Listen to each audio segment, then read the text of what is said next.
Alright, the question is it possible to recover our stolen phone after a long period of time? Well, my answer is simply yes, if. Anyway guys, our video for today is all about Google Find My Device. This is an Android application that we can use to track our device. But once our phone was stolen, we can also use it to secure our phone remotely. So let's go.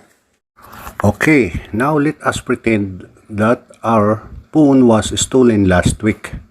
And today we have another new Android phone.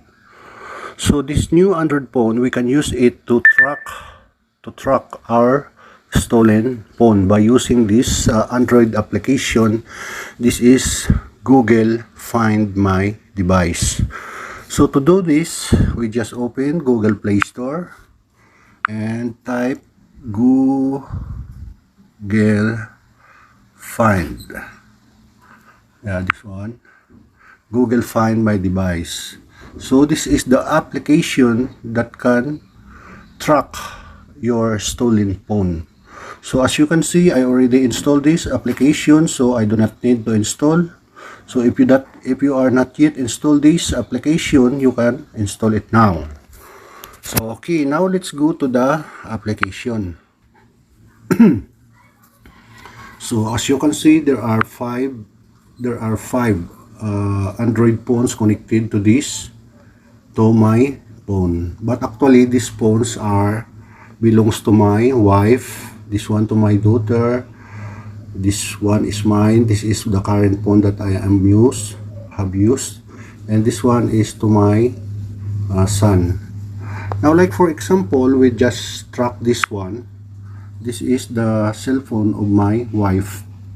So my wife now is here at home, so you can see here we are the same location.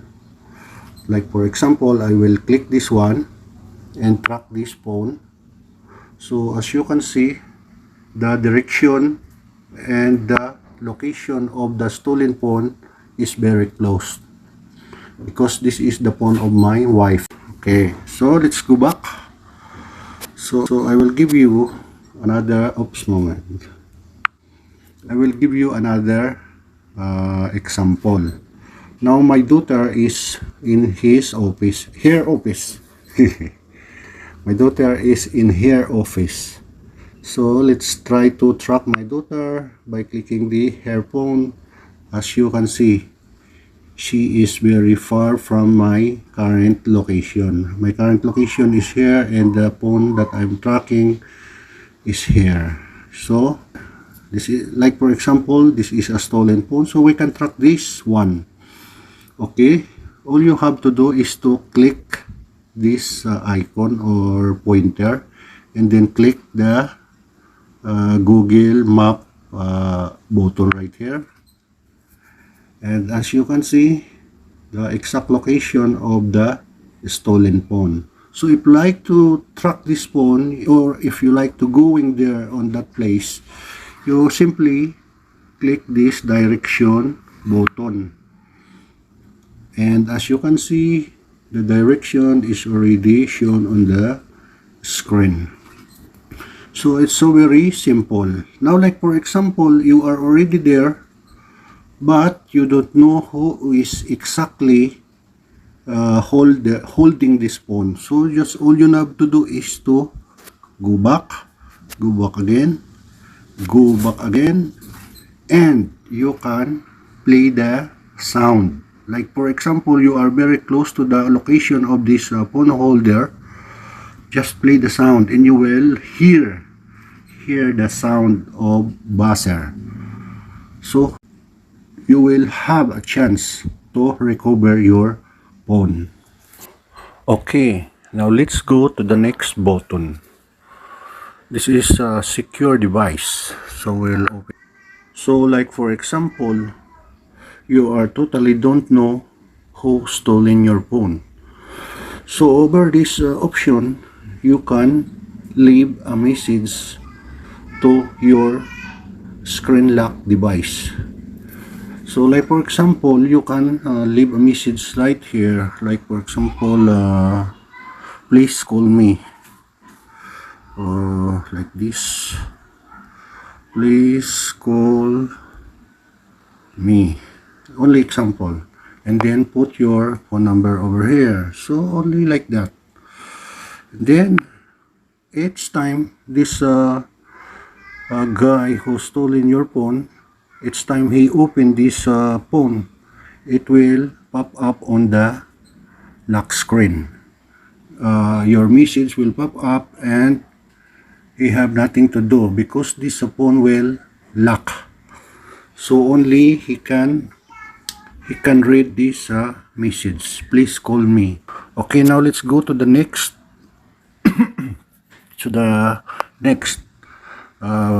option, erase device. So we will open this. So here in this option, you have seen this all data will be permanently deleted from this device after your device has been erased. You can't locate it. So for me, this is not a good idea because once you delete or erase the data on your stolen phone, you will no more chance to locate or track this phone anymore. So for me, it's better not to erase the data. So that's it. Okay, now let's go to the most important part of this tutorial, how to connect to the stolen phone using your new Android phone. But before that, this is my YouTube channel. I'm Shy Noobs. I'm making a lot of tutorial about most useful top Android apps to my channel. So if you like my video, please click the share button or like button, and if you like to notify each time I upload a new video or tutorial, please subscribe and hit the bell button. Okay, now let's go back to the main topic or most important part of our tutorial, how to connect to the stolen phone using this new Android phone. So it's very easy. The only one thing that you need is this Android application, Google Find My Device, and then the number two, second one, is you must remember your Google Play account, Google Play Store account. So I will show you my Google Play Store. Where is it? This one. As you can see in the upper right side, I have a profile ID on my Google Play Store. So this is it. You can click it, and as you can see, I have a Google Play Store account. So if you remember this account, 100% chance to recover your stolen phone by using this Google Play Store account. I remind you guys that only this account is possible. Your Google Chrome account or Gmail account is not counted. Only your Google Play Store account. So if you remember this account, you are possible 100% to recover your phone or to track your phone every day until you recover it. So that's all, guys, and I think it's enough. So if you like my video, please thumbs up, and that's all. See you next time.